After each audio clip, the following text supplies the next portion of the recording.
जैसा आप सब जानते हैं, लेकिन हमारे कुछ साथी उसके बाद यहाँ उपस्थित हुए। हमारे बीच में अभी जिनकी बात आपने सुनी, अनंत कुमार जी उपस्थित थे कि आज ये जो कार्यक्रम हम लोगों का नियमित रूप से महीने में एक दिन चलता है, उसमें आज जो कटिहार, पूर्णिया, किशनगंज और अररिया के साथी यहाँ उपस्थित हुए, तो ये कार्यक्रम एक विशिष्ट कार्यक्रम हो गया सिर्फ अनंत कुमार जी की उपस्थिति के कारण पर। निर्धारित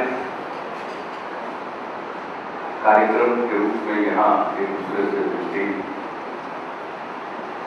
अनंत कुमार जी हमारे माननीय मुख्यमंत्री एनडीए के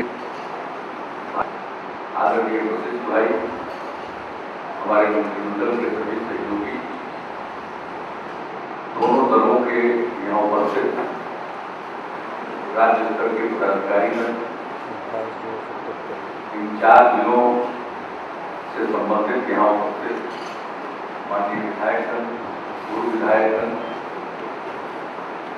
और पूर्णिया, कटिहार, अररिया और किशनगंज के आए हुए जनता दल और भाजपा के सभी प्रिय साथियों,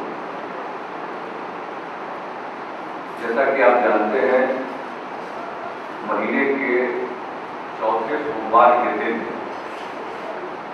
ये कार्यक्रम आयोजित होता है और इस कार्यक्रम में पूरा मंत्रिमंडल उपस्थित रहता है ताकि उन्होंने साथियों की बात जान सके कि इलाके में क्या हो। और इसको ज्यादा व्यवस्थित कर दिया गया है। अब 1 महीने के लिए जिले निर्धारित हो, तो इससे काम और बेहतर हो गया और सुगमता से यूं तो और कोई बोले कोई के 5-7 साल उठे हुए थे, लेकिन कोई कम लोगों ने अपनी बात नहीं रखी, 55 लोगों ने अपनी बात रखी। और जब ये कार्यक्रम शुरू हुआ था, आज को हम जान समझ सकते हैं कि बरसात का मौसम है और दूसरा जो पंचायतों का चुनाव हुआ, तो त्रिस्तरीय पंचायती राज व्यवस्था में अभी पंचायत समिति के प्रमुख का चुनाव और जिला परिषद के अध्यक्ष का चुनाव चल रहा। तो भले ही पार्टी के आधार पर हम लोग यहाँ चुनाव नहीं होता, लेकिन पार्टी के लोग दिलचस्पी तो रखते ही हैं, खुद खड़े हो जाते हैं या अपने किसी सहयोगी को खड़ा करते हैं। तो उसमें अगर कहीं चुनाव हो और राजनीति करने वाला चुप बैठे ही संभव नहीं। ये अगर ऐसा दोनों नहीं कि लोग खुद भी खड़ा न हो और अपने किसी साथी को खड़ा नहीं भी कराए, तो भी जब चुनाव का माहौल होता है तो पॉलिटिकल आदमी, राजनीतिक आदमी का दिमाग नहीं चला जाता। और उसमें भी पूर्णिया का उपचुनाव भी हुआ, 25 तारीख को वोट पड़े हैं, 29 को गिनती हुई है। मुझे पूरा विश्वास है कि पूर्णिया की जनता फिर से एनडीए के प्रति अपना विश्वास व्यक्त करेगी। तो इन सब कारणों से जितने लोगों ने इच्छा प्रकट की थी आज आने की, उसमें से कुछ लोग रह गए होंगे, लेकिन हम लोगों का ये कार्यक्रम नियमित रूप से चलता है। हम अपने कार्यक्रम को नहीं रोकते, क्योंकि यह भी एक संकल्प जो तय कीजिए उस पर अमल कीजिए। अभी डॉक्टर साहब विदेश की बात कर रहे थे और चीन में जो हमने देखा, तो चीन की यात्रा वृत्तांत पर 29 तारीख को विधान परिषद के सभागार फिर से विधान परिषद के माननीय सभापति ताराबाबू ने बुलाया है। वहाँ हम लोग अपने वृत्तांत को सुनाएंगे, अनुभव बांटेंगे। लेकिन एक चीज जो मुझको बहुत पसंद आई है चीज, वो है वहाँ का संकल्प। तो हम देखते हैं कि अगर हम अपने संकल्प पर अडिग रहे तो तत्काल भले ही न दिखे बहुत कुछ हो रहा है, लेकिन एक समय बीतने के बाद इस बात का एहसास होता है कि एक परिवर्तन है। इसलिए हम लोग भी अपने संकल्प पर चलते। 5 साल से हम लोग अड़िग नहीं हुए अपने रास्ते में, न जाने क्या आती तूफान लोगों ने बचाया, नकली सवाल उठाए, पूरे माहौल को विषाक्त करने की कोशिश की गई। 40 में 32 सीट हम लोग जीते लोकसभा का, उसको भूल करके उपचुनाव में हम लोगों को पूरी सफलता नहीं मिली। उसी का आधार बनाकर लोग एक माहौल बनाए थे कि अब तो एनडीए को दोबारा काम करने का मौका मिला, नहीं देगी हमारे विरोध में।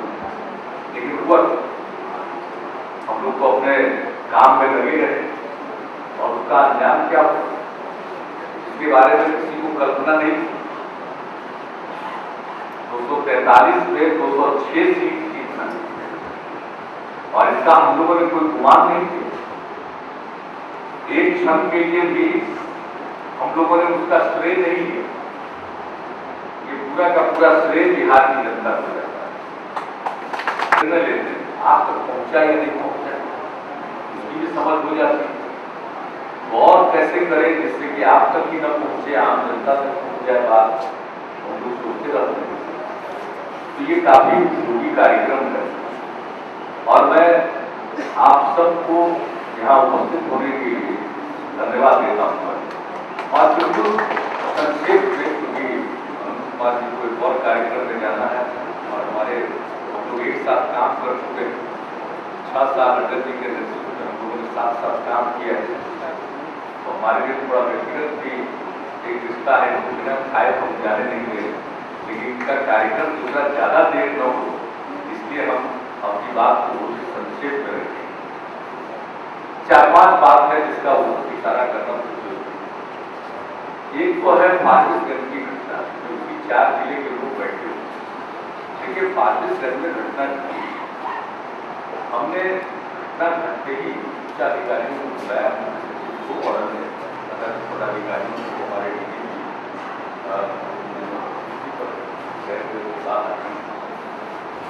तो अन्य अधिकारियों को हमने बुला लिया और उसकी बियाडा की जमीन पर हुआ था। बियाडा के एमपी को भी बुलाया, मामला क्या है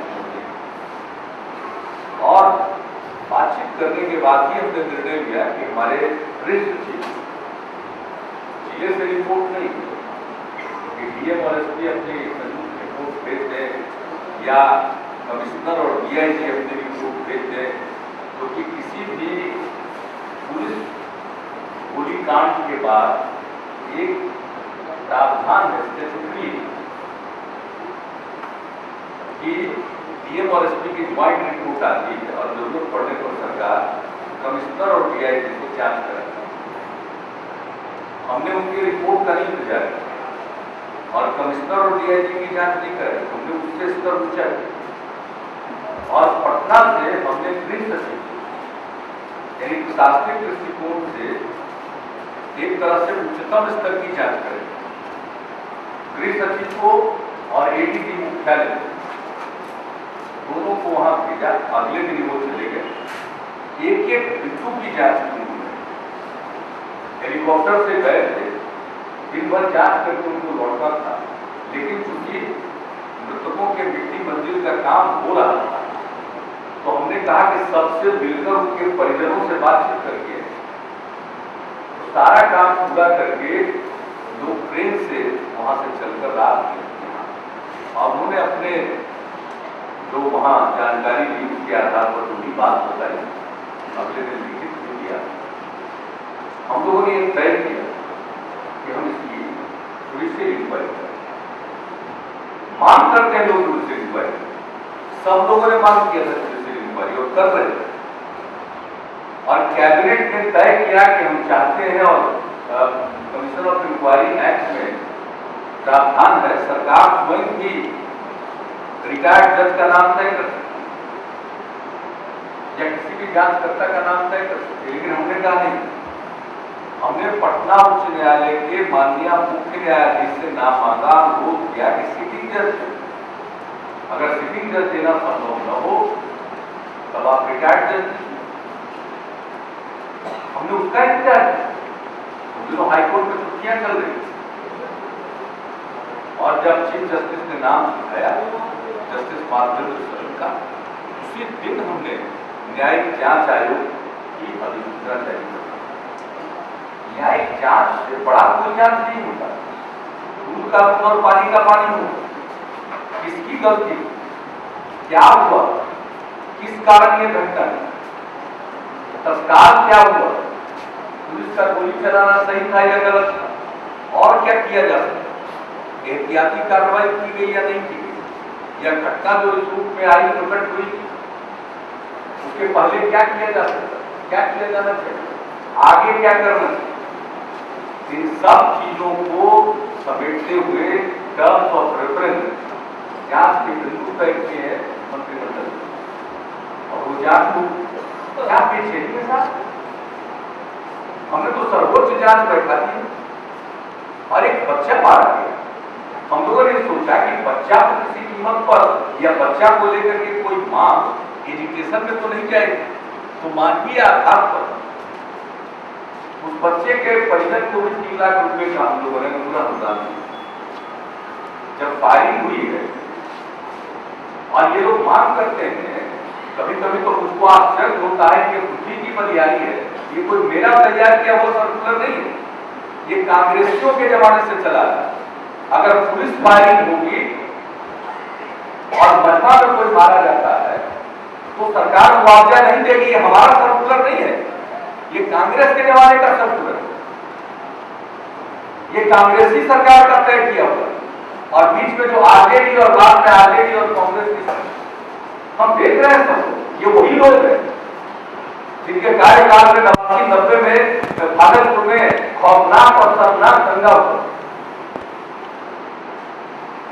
और उसके बाद आरजेडी इस सरकार की पति पत्नी का राज था, दंगाइयों को सजा नहीं मिली, बल्कि दंगाइयों को बचाया गया हमारी सरकार को। हमने खंगलवाया सीआईडी के माध्यम से, अपराध अनुसंधान विभाग के माध्यम से 29 मामले ऐसे निकले पहली नजर में जहां सबूत था, लेकिन अंतिम प्रतिवेदन समर्पित करके दंगाइयों को बचा लिया गया। दोबारा 29 ऐसे मामलों को अदालत की इजाजत लेकर खोला गया, अनुसंधान पूरा हुआ, अदालत में सुनवाई हुई और लोगों को आजीवन कारावास की सजा, यानी जिनको बचा देने वाले, दंगाइयों को बचाने वाले और जिनके राज में ये खौफनाक दंगा वो सेकुलरिज्म का सर्टिफिकेट बांटने के लिए निकले। और जब हमने जांच आयोग बैठाया कि लोगों को मुआवजा मिला या नहीं मिला पर्याप्त, हमने मांग की थी भारत सरकार से, सरकार बनते बनते कि भागलपुर के दंगा पीड़ितों को उतना ही मुआवजा मिलना चाहिए जितना 1984 के सिख विरोधी दंगा पीड़ितों को मिला। हमारी बात नहीं सुन रहे, कमीशन ने अपनी अंतरिम रिपोर्ट में, पहली रिपोर्ट में यही सिफारिश और कहा, हमने केंद्र को भेजा और उनको 84 के दंगा पीड़ितों के समान भुगतान करना था। और दूसरा चीज उन्होंने सुझाव दिया कि राज्य सरकार को भी कुछ करना चाहिए। आज रिपोर्ट आती है, कल कैबिनेट का फैसला हम लेंगे। जो भी दंगा पीड़ित परिवार में सहारा था, उन सभी परिवारों को सारा जिंदगी 2500 रुपया मासिक पेंशन राज्य सरकार की। हम जांच आयोग बैठाते हैं, उसकी रिपोर्ट को बिना इंतजार किए लागू करते हैं, स्वीकार करते हैं। तो फारबिसगंज गोलीकांड की जांच न्यायिक हो रही है, रिपोर्ट आएगी, हम उसके मुताबिक एक्ट करेंगे। आज हम कैसे नतीजे पर पहुंचाए, कैसे किसी नतीजे पर? कौन सरकार चाहेगी कि उसके राज्य में पुलिस गोली चलाए? कौन सरकार चाहेगी कि उसके राज्य में नागरिक मारे जाए पुलिस गोली का? कम से कम हम लोग को चाहने वाले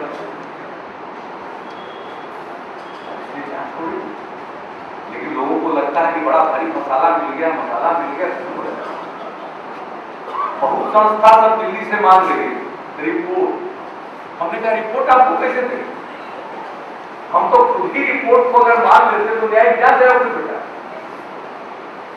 वो इस चक्कर में थे, आप लोग समझ लीजिए, उन लोगों का पेज था कि जिला की जो रिपोर्ट है वो राज्य सरकार हमको भेज, और हमारे अधिकारी भेज भी दे सकते। हमने कहा कैसे भेजिएगा?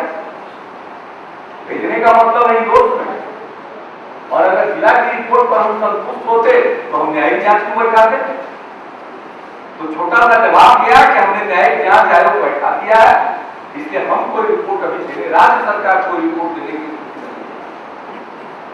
अगर जो कुछ भी हुआ उससे हम खुद ही संतुष्ट होते हैं तो हम न्यायिक जांच आयोग क्यों बैठा? तो अब लोगों का बस नहीं चला, खिसियानी मिली हम बात मुझे कि हमको कोई जानकारी जिला वाला को दे सकते थे, इतना होशियार अपने को समझते ही कांग्रेस मैंने उनके जाल में फंसे, हम न्यायिक जांच भी करा रहे और उनके जाल में फंसे भी, हम फंसने वाले नहीं है, इतना बुद्धि प्रदान दिया आप लोग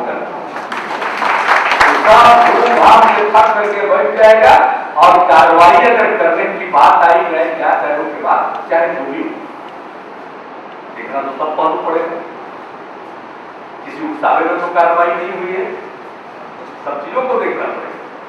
अभी यहां पर आप लोगों में से किसी लोग ने इन्हीं ने बताया कांग्रेस के बारे में कुछ बातें कि कांग्रेस पार्टी का ट्रैक रिकॉर्ड बहुत खराब है, समाज में सिर्फ तनाव पैदा करने में विश्वास है और हम लोग सद्भाव कायम करना चाहते हैं। तो आप सब लोग इस इलाके से आए हैं, हम दूध का दूध और पानी का पानी करेंगे, न्यायिक जांच आयोग इसका भी कंट्रोल होगा और जो भी करने लायक कार्रवाई होगी हम लोग जरूर करेंगे, लेकिन उसके पहले कोई लाख चिल्लाता है। हमने इतना दिया कि भाई ये लोग तो बोल सकते हैं, तो बोलने की आजादी, लेकिन हमको तो बोलना नहीं। हम अगर कुछ बोलेंगे तो कहा जाएगा कि न्यायिक जांच आयोग कोई प्रभावित कर रहा है, तो हमने तो बैठा दिया और ये बात बहुत गलत है। ये जो कोशिश ये लोग कर रहे हैं ये कोई हिंदू मुस्लिम मसला नहीं है, ये सांप्रदायिक मसला नहीं है, एक घटना कर दी, नागरिक मारे गए, दुर्भाग्यपूर्ण है, अल्पसंख्यक समाज की वजह से दुखद है, लेकिन कहीं से ये मामला सांप्रदायिक नहीं है। लेकिन आज जो एकदम बिल्कुल जिसको कहिए कि जैसे कैसे चुनाव तो पहले ही कांग्रेसी लोग सब मंत्री को भेज रहा था, पैराट्रूपर हम कहते थे कि सब लोग जो आ रहे हैं, क्या हुआ? कारपेट बॉम्बिंग कर रहे हुआ क्या? 4 सीट मिली, उसमें से 2 सीट तकनीकी आधार पर मिली। वो शिवसेना झारखंड मुक्ति मोर्चा का जो तीर धनुष था, तीर और तीर धनुष का फर्क नहीं कर पाए वो और जीत गए, इसी में मगन हो रहे, मस्त हो रहे। यही गर्व रहा उन लोगों का, काम रहा, और फिर तो सफाया हो गया, इससे बुरा हाल क्या होगा? सीधे जिसको नहीं कहता घोड़ा चला, यही पकड़ा गया। अब इसके आगे कुछ अस्पष्ट नहीं चल रहा है, बाकी काम तो दिल्ली में भ्रष्टाचार की इतनी फूट फूल रही है, कोई दिन नागा नहीं जा रहा है, कोई सप्ताह नहीं जीत रहा है, कोई नई नई कहानी नहीं आ रही। दूसरों को उपदेश नहीं देंगे, मैं आप लोगों को आश्वस्त करना चाहता हूं, इस सवाल पर सिर्फ एक ही काम करना है, आप जाइए और लोगों को करके न्यायिक जांच हमारे सरकार का किसी कोई साथ नाइंसाफी नहीं होगी और हम सबको साथ लेकर चलते हैं, इसलिए हमने इस बात का जिक्र आप लोगों को कर। एक बात फिर आप लोग और भी है, एक साथी ने लिख करके यहाँ पर हमको दिया था, माधव प्रसाद मोदी जी हैं संगठन के हम लोग जमीन दे कैबिनेट से दे, अब पहले धन्यवाद दे चुका हूं जमीन, और बाद में पिछले साल जून महीने से राजनीतिक रूप से नाटक नखरा करना शुरू किया। जब हम लोग ठीक है दूसरा जगह हम लोग दे देंगे और कहीं एक्वायर करके दे देंगे, तो वहां के एमएलए लोग चले आए कहने के लिए कि दूसरा जगह मत एक्वायर करिए, ये दे दिए। हमके बाद आप ही लोग चुनाव में पहले ड्रामा कर रहे हैं, हमने जमीन दे दिया 3 टुकड़े में। अलीगढ़ मुस्लिम विश्वविद्यालय भी एक जगह नहीं है, 3 टुकड़ा में होगा तो तीनों को जोड़ने के लिए सड़क बन जाती, लेकिन खैर ये सब लोग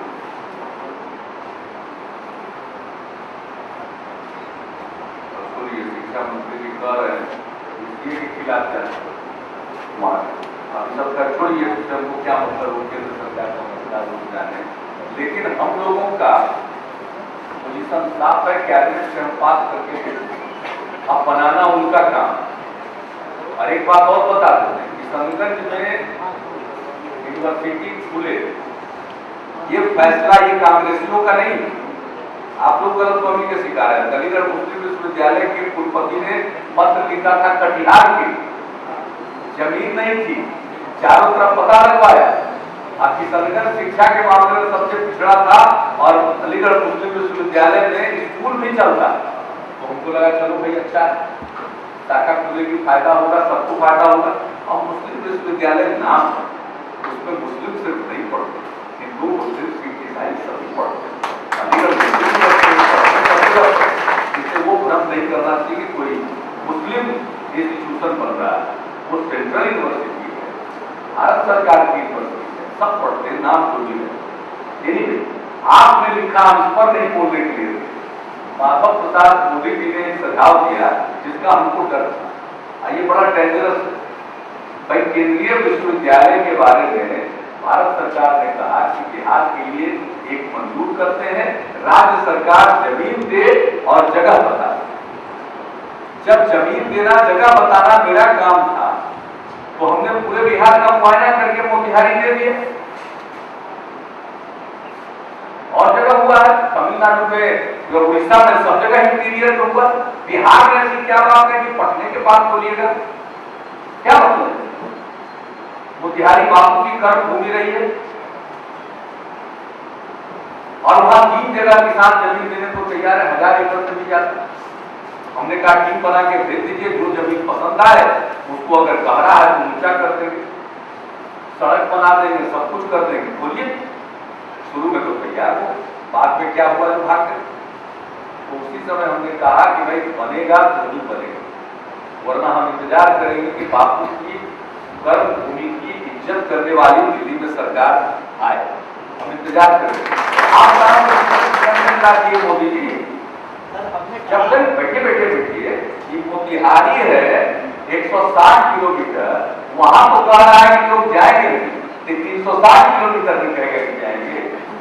अरे उसका पेच है, वो पटना में चाहता है, क्योंकि हम 7 जन्म में न दें और सभी दो जगह के लिए मत करिए। क्यों हम मोतिहारी छोड़ेंगे? क्यों छोड़ेंगे मोतिहारी? और आज अगर मोतिहारी में केंद्रीय विश्वविद्यालय बनवा के दम देंगे, तो है क्या? हम लोग तय करेंगे गांधी जी की धरती है, उसकी अलग खासियत होगी, विशिष्टता होगी, गांधी दर्शन पर पढ़ाई होगी। तो ये बात मत करिएगा दिमाग में। हमने शुरू में ही आगाह किया था कि भाई लार मत टपकाइएगा कि मोतिहारी नहीं हो रहा, तो ये दिल्ली वाला लालच देगा कि मोतिहारी नहीं है, मुजफ्फरपुर तैयार है, मोतिहारी नहीं है, हाजीपुर तैयार है। ये लालच में मत पड़िएगा। हम तब से मत होने वाले आदमी नहीं, तय कर लिया हम लोगों ने कि भाई मोतिहारी या चिट्ठी भेज दिया, हम इंतजार करेंगे, इसमें कुछ नहीं।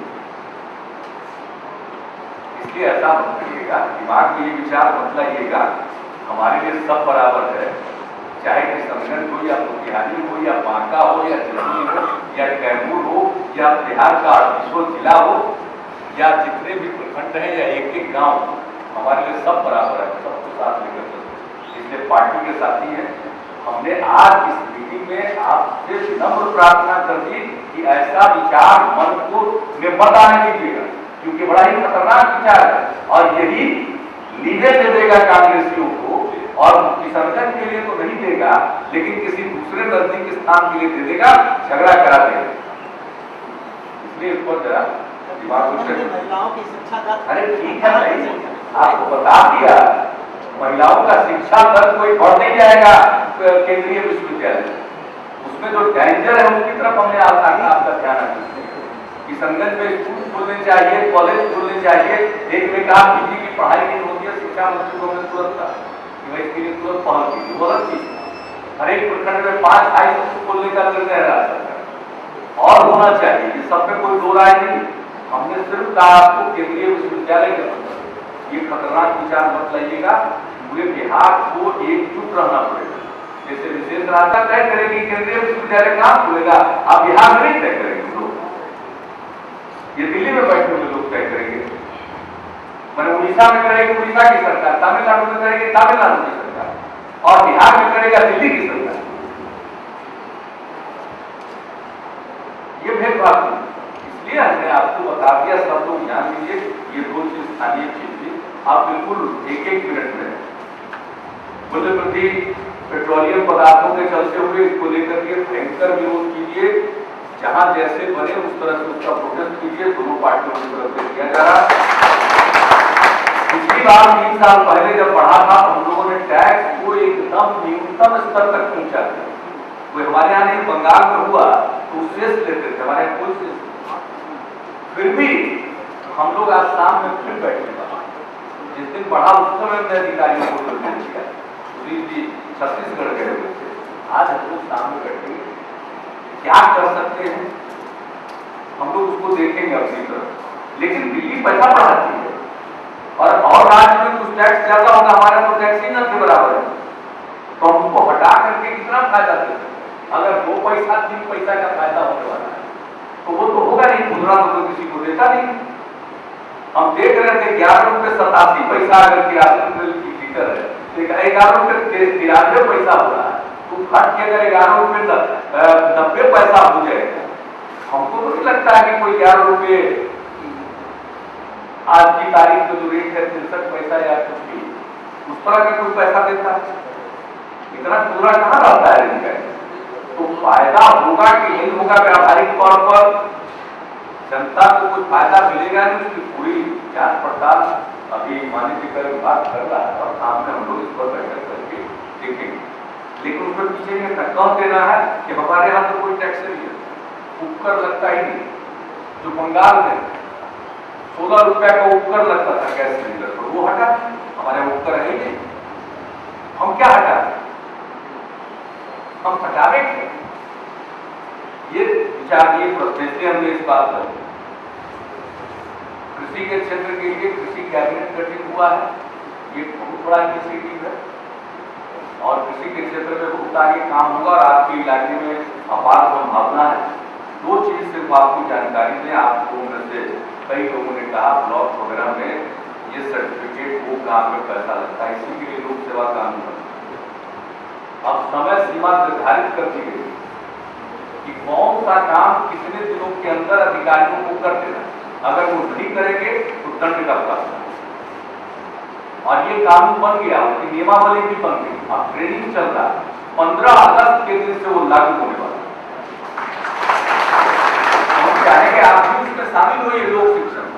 ये भी नहीं होना चाहिए कि अब जात का प्रमाण पत्र लेना है, दरखास्त दे दिया, आप 3 दिन में जाके दौड़ लगा रहे हैं तो फिर आपका शोषण करें। तो उसमें अगर समय दिया हुआ 15 दिन तो घर बैठिए, 15वां दिन अगर नहीं मिलता है तब आप अपील कीजिए और तब उसको सजा मिलेगी। अगर पीछे में चले जाइएगा आप तो फिर पैसा काट ही लेगा।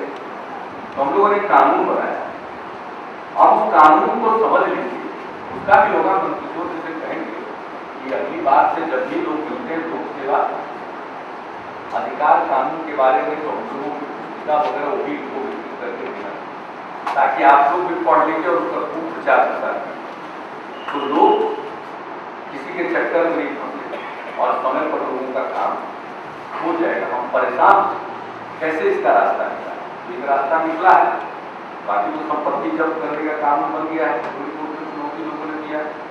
नीचे से जो सक्षम प्राधिकार है उसने संपत्ति जब्त करने का आदेश दिया तो लोग अपील में गए हैं। अब अपील के अधिकार को हम लोग छीन नहीं सकते। जब सबसे फरियाद करके अंत में लोग पहुंच जाएंगे तो उनकी संपत्ति जिस दिन जब्त होगी तो स्कूल खुलवाने का मेरा सपना भी साकार होगा। हमको मन नहीं लगता था, हमारा मन ही नहीं लगता। अगर एक 10 के आलिशान मकान में स्कूल खुलवा देंगे उस दिन मेरा चित्त नहीं करते कलेजा ठंडा हो, लेकिन अब कानून है तो कानूनी इसमें जो प्रावधान है नीचे से ऊपर तो करना ही पड़ेगा, उपाय क्या है? तो देखें हम उम्मीद करते हैं कि आपको 10 लोगों की संपत्ति जब्त होगी, इस प्रदेश से ही उसकी शुरुआत। जन वितरण प्रणाली के बारे में बहुत बड़ा परिवर्तन शुरू हुई। अब व्यक्ति को नहीं मिलेगा, जो दुकान है वो धीरे धीरे पेज आउट हो जाएगा और अब समूह को मिलेगा, स्वयं सहायता समूह को और पैक्स को। इस तरह से कमिटियां 5-7 समूह है जिनको प्राथमिकता के आधार पर पैक्स की दुकान करते हैं। अब व्यक्ति को नहीं मिलेगा, उन्होंने निर्णय लिया। तो जितना खाली होता जाएगा, और ये जो पहले हो जाता था, जो जिसको मिला उसके फिर बाल बच्चा को मिल जाएगा, वो भी कन्फाइन कर दिया है 55 साल। और अब सीधे गड़बड़ करेंगे तो पहले सस्पेंड होता था ना दुकान, अब फिर जांच पड़ताल करके रद्द होता, अब कुछ नहीं, गड़बड़ करेंगे तो एक के बाद रद्द करेंगे। ये सब फैसला हो गया। पहले से थोड़ा सुधार आया, लेकिन और सुधार लाना ये तो निरंतर चलने वाली प्रक्रिया है। इसमें आप सबको के सहयोग की जरूरत होगी। तो आप आए, आप ज्यादा नहीं हो गया आधा घंटा, करेंगे, लेकिन अब इतना ही बात करके और फिर अमित कुमार जी को विशेष मैं धन्यवाद देता हूँ। देखिए शुरुआत आप ही लोगों से शुरू, और इसमें प्रोविजन नहीं है कि बिना भोजन किए जाए। जब तक भोजन नहीं करेंगे आप सबको बहुत सारी शुभकामनाएं। और अंत में सिर्फ एक बात बच गई है, हम लोगों के एनडीए की सिटिंग विधायिका थी, अभी कल ही उनका निधन हुआ है, इसलिए हम लोग उठने के पहले 1 मिनट के लिए मौन रखकर दिवंगत आत्मा की शांति के साथ